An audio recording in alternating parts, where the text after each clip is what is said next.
हरे कृष्णा राधे राधे।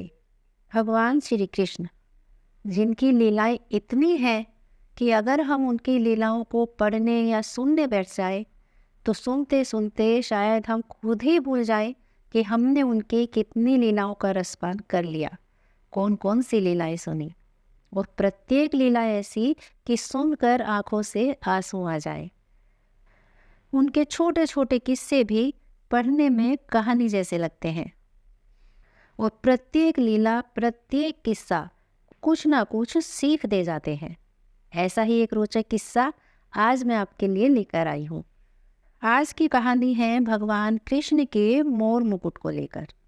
आखिर भगवान श्री कृष्ण अपने सिर पर मुकुट में मोर पंख धारण क्यों करते हैं?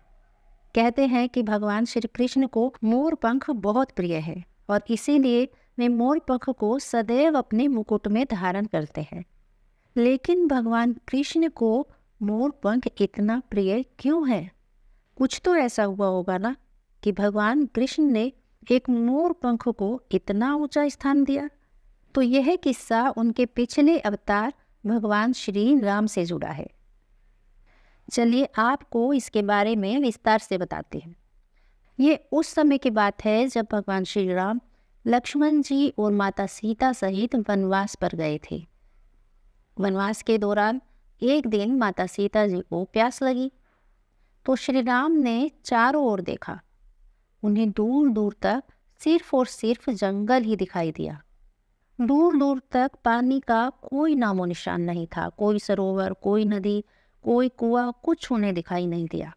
तब उन्होंने प्रकृति से प्रार्थना की कि हे वन देवता, आस पास जहाँ भी कहीं पानी हो कृपया मुझे वहाँ जाने का मार्ग सुझाइए। और तभी वहाँ एक मयूर आया। उस मोर ने आकर भगवान श्री राम से कहा, यहाँ से आगे थोड़ी दूर पर एक जलाशय है, मैं जानता हूँ वो कहाँ है। चलिए मैं आपके मार्ग का पथ प्रदर्शक बनता हूँ। आगे आगे मैं चलता हूँ और पीछे पीछे आप चलिए। किंतु प्रभु, इससे मार्ग में भूल चूक होने की संभावना है। भगवान राम ने मयूर से पूछा कि हे मयूर, ऐसा क्यों कह रहे हो? तब मयूर ने उत्तर दिया कि हे प्रभु, मैं तो उड़ता हुआ जाऊंगा और आप पथ पर चलते हुए आएंगे, इसलिए आप मार्ग भटक सकते हैं। तो मैं मार्ग में अपना एक एक पंख बिखेरता हुआ जाऊंगा और मेरे उन पंखों के सहारे आप जलाशय तक पहुंच जाएंगे। इस तरह वो मोर पूरे रास्ते थोड़ी थोड़ी दूरी पर अपना एक एक पंख गिराता हुआ जलाशय तक पहुंच गया और उसके पीछे पीछे भगवान श्री राम भी उन पंखों को देखते हुए जलाशय तक पहुंच गए।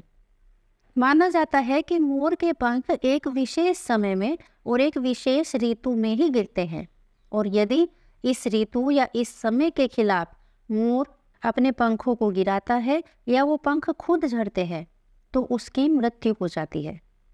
मोर ये सब जानता था, किंतु फिर भी वह मन ही मन सोच रहा था कि मैं कितना भाग्यशाली हूँ जो आज वे प्रभु जो संपूर्ण जगत की प्यास बुझाते हैं, आज ऐसे प्रभु की प्यास बुझाने का मुझे सौभाग्य प्राप्त हुआ है।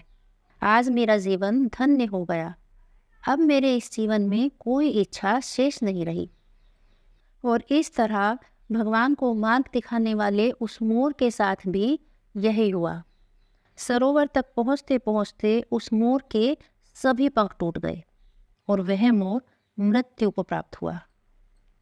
जब भगवान श्री राम जलाशय पर पहुँचे तो वह मोर अपनी आखिरी सांसें ले रहा था।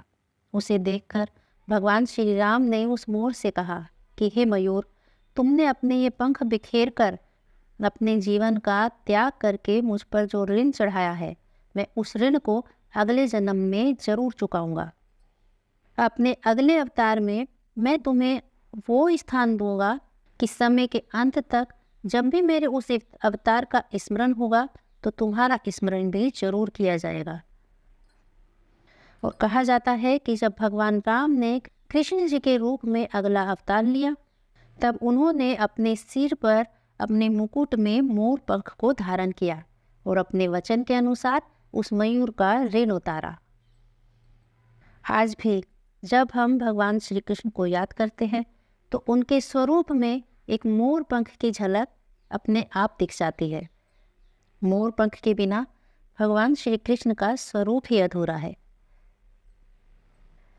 ये रोचक किस्सा हमें इस बात की सीख भी देता है कि यदि कोई बुरे वक्त में हमारी मदद करता है तो हमें उसका ऋण उतारना भूलना नहीं चाहिए।